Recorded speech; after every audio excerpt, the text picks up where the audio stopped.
বেহেশতে পৌঁছে যাওয়ার আগে আরেকটি ঘটনা ঘটবে, সেটা হচ্ছে আল্লাহর নবী তিনি কাঁদতে থাকবেন। আল্লাহ রাব্বুল আলামিন বলবেন, নবী আপনি কাঁদেন কেন? আজকে তো আপনার কাঁদার দিন না, আজকে তো কাঁদার দিন না, কেন কাঁদেন? মাকামে মাহমুদ দিয়েছি, আপনাকে কাউসার দান করেছি, কেন কাঁদেন? নবীজি বলবেন, রব্বুল আলামিন আমি দেখতে পাচ্ছি মাঝে মাঝে ফেরেশতারা আমার উম্মতগুলিকে জাহান্নামের দিকে নিয়ে যাচ্ছে।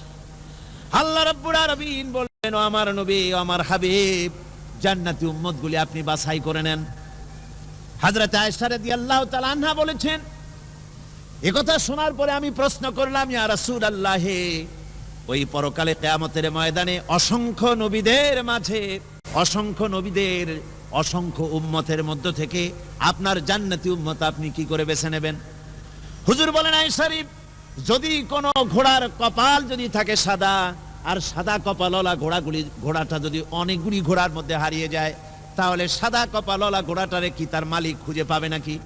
হযরত আয়েশা বলেন, হুজুর অনায়াসে পাবে।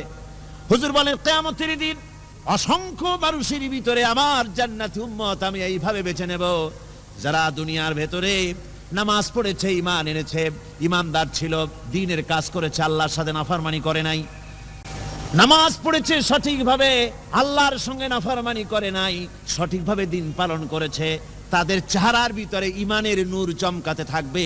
ওই ঈমানের নূরের চমক দেখে দেখে আমার উম্মতগুলি আমি বাছাই করব।